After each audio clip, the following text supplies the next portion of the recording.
down, I know you got me, baby. Hai teman-teman, kembali lagi di channel YouTube saya. Pada video kali ini saya akan masuk ke bab keempat, yaitu IP address dan subnetting. Nah, di sini kita akan belajar mengenai pengenalan IP address dan subnetting, IP public dan IP privat, classful and classless addressing, kasus subnetting, konsep block subnet, IPv4 delivery type, dan konsep switch dan router. Dan di sini kita akan masuk ke materi pertama, yaitu pengenalan IP address dan subnetting.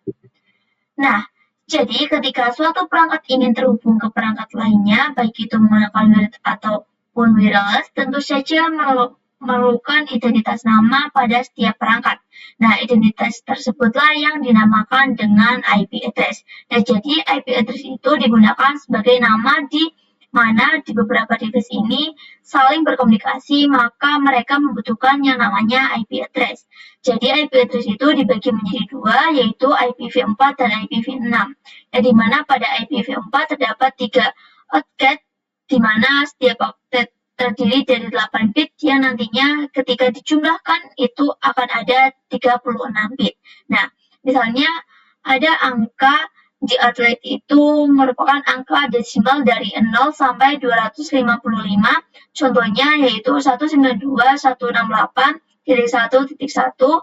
Nah, tidak hanya IP address, kita juga akan mempelajari yang namanya prefix, subnet box, dan lain-lain. Jadi penulisan yang benar pada IP address, misalnya pada IPv4, itu kalau mikrotik terdapat yang namanya prefix. Yang di belakang IP itu ada prefix, misalnya di sini /24. Nah, yang dimana prefix itu kalau di Cisco namanya itu subnet max. Lalu apa itu prefix? Jadi prefix itu digunakan untuk menentukan jumlah IP yang dapat digunakan, misalnya /24, maka IP yang digunakan itu ada sekitar 256 IP. Kemudian subnetting adalah upaya atau proses untuk memecahkan sebuah network dengan jumlah host yang cukup banyak menjadi beberapa network dengan jumlah host yang lebih sedikit.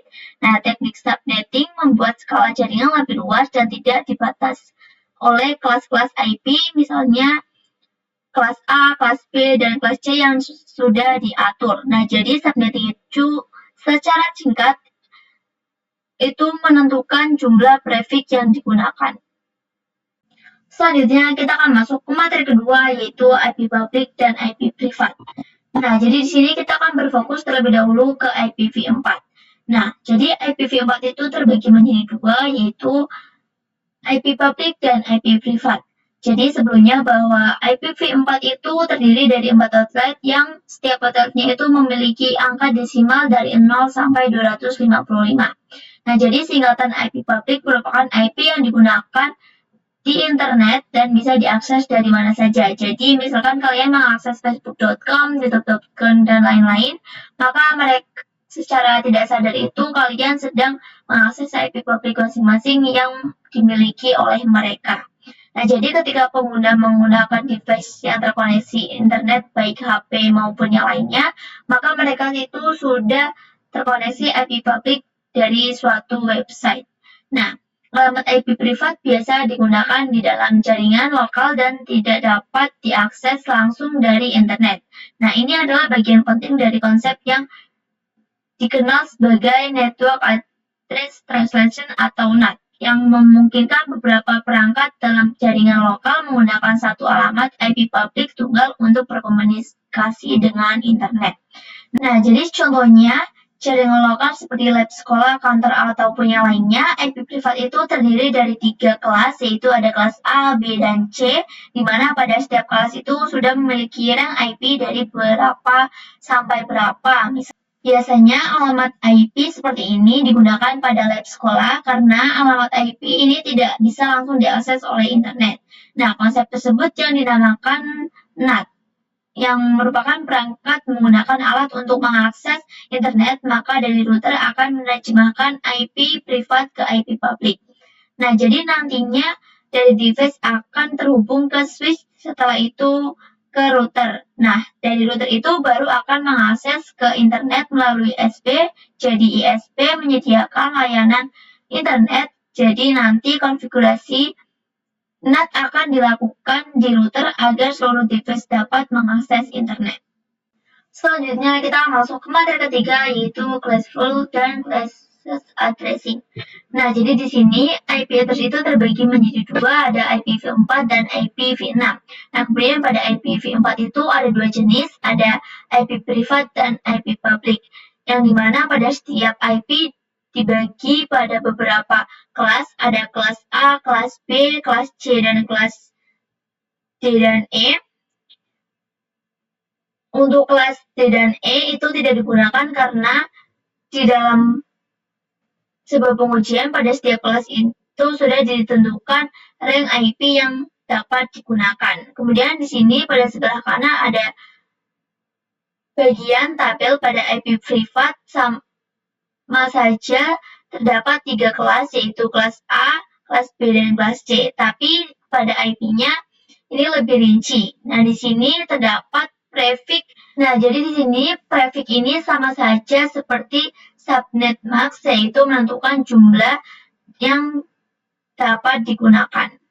Nah, classful dan classes addressing. Classful addressing merupakan pengelamatan IP berdasarkan kelas, dan classes addressing merupakan pengelamatan IP tidak berdasarkan kelas. Jadi, misalnya terdapat default subnet max, biasanya disebut sebagai classful addressing, yaitu pengelamatan IP berdasarkan kelas. Misalnya 255.0.0.0. Kemudian misalnya kita menggunakan /24, jumlah host ada 256. Kalau pakai /25, jumlah host itu ada 128, itu terlalu sedikit. Namun disimpulkan bahwa /8 masuk ke kelas A dan lain-lain. Nah, selanjutnya kita akan masuk ke materi keempat, yaitu kasus subnetting. Nah, jadi di sini untuk melakukan proses subnetting, Anda akan melakukan beberapa proses seperti prefix yang sesuai, subnet mask, IP network, IP broadcast, rank IP yang bisa digunakan. Nah, prefix 7 subnet mask menentukan jumlah IP yang bisa digunakan, kemudian IP network tandanya itu alamat pada suatu jaringan LAN, kemudian IP broadcast alamat IP yang digunakan untuk melakukan pengiriman informasi ke semua host yang ada pada jaringan LAN tersebut. Kemudian untuk rank IP yang jadi menggunakan itu tidak ada. Nah, misalnya di sini kita akan melakukan subnetting. Misalnya di sini ada kasus subnetting, di sini diibaratkan saya memiliki 12 host atau 12 PC, kita akan mencari prefix. Nah, di mana caranya? Jadi kita bisa digunakan atau menggunakan perpangkatan 2. Jadi 2 pangkat berapa yang hasilnya melebihi 12, tapi tidak terlalu banyak dan tidak kurang dari 12. Nah, caranya untuk mencari prefixnya yaitu dengan rumus 32 kurangi 4 atau hasil perpangkatan tadi jumlah bit itu 32, maka di sini 32 dikurangi 4 adalah 28. Maka prefix yang dapat digunakan pada 12 host atau PC itu adalah /28. Nah, kemudian kita akan coba cari total IP yaitu dengan 2 pangkat, yaitu 32 kurangi 28. Nah, 32 itu merupakan jumlah bit yang dikurangi grafiknya, maka jumlahnya itu 4, akan menjadi 2 pangkat 4, jadi total IP yang digunakan itu ada 16 IP. Nah, untuk mencari subnet mask, kita akan mencari IP network dan broadcast, jadi IP network atau IP saling depan, sedangkan IP broadcast itu merupakan IP paling belakang. Selanjutnya kita akan masuk ke materi kelima, yaitu konsep blok subnet. Nah, jadi di sini pada sebelumnya pada broadcast itu diikatkan sebagai ruangan, maka terdapat blok subnet 1, 2, 3. Nah, setiap blok subnet itu terdiri dari default tidak bisa saling ping atau komunikasi. Kemudian kumpulan PC yang berada pada suatu ruangan perlu dikonfigurasikan menjadi satu blok subnet. Nah, misalnya pada suatu gedung mempunyai 3 lantai, Kemudian blok subnet 1 digunakan pada lantai 1 dan seterusnya. Perlu diketahui bahwa setiap blok itu subnetnya tidak bisa saling berkomunikasi. Misalnya pada lantai 1 menggunakan blok subnet yang sama, maka mereka bisa saling berkomunikasi, begitupun lantai 2 dan lantai 3. Nah, namun jika blok subnet 1 digunakan lantai 1, kemudian 2 itu digunakan lantai 2, yang lainnya itu tidak bisa ping berkomunikasi karena menggunakan pihak NAT yang berbeda. Misalnya pada PC 1 dan PC 2 menggunakan subnet 1 yang sama, maka mereka bisa saling berkomunikasi. Nah, sedangkan jika pada PC 2 menggunakan blok subnet 1, sedangkan PC 3 menggunakan blok subnet 2, maka mereka itu tidak bisa saling berkomunikasi karena memiliki subnet yang berbeda secara defaultnya, tapi itu bisa mengubah secara konfigurasi ya teman-teman. Selanjutnya kita akan masuk ke materi ke-6, yaitu IPv4 delivery type. Nah, jadi di sini itu IPv4 delivery type itu terbagi menjadi 3, yaitu unicast, multicast, dan broadcast. Nah, jadi di IPv4 delivery type ini didefinisikan sebagai mekanisme dalam pengiriman. Yang pertama ada unicast, merupakan proses pengiriman yang datanya dapat diterima oleh satu host saja. Kemudian yang kedua ada multicast atau one-to-many communication, yaitu proses pengiriman data yang dilakukan satu host ke beberapa destination yang sudah ditentukan tujuannya, atau bisa digunakan sebagai grup. Contohnya pada kelas D ya teman-teman. Dan kemudian yang ketiga itu ada broadcast atau one-to-all communication, yaitu proses pengiriman data yang dapat diterima oleh semua host pada satu jaringan yang dapat disebut pada satu broadcast yang sama atau blok subnet yang sama. Selanjutnya kita akan masuk ke materi terakhir, yaitu konsep switch dan router. Nah, jadi di sini switch itu untuk mengoneksikan perangkat yang satu network dan router itu untuk mengoneksikan perangkat yang berbeda network.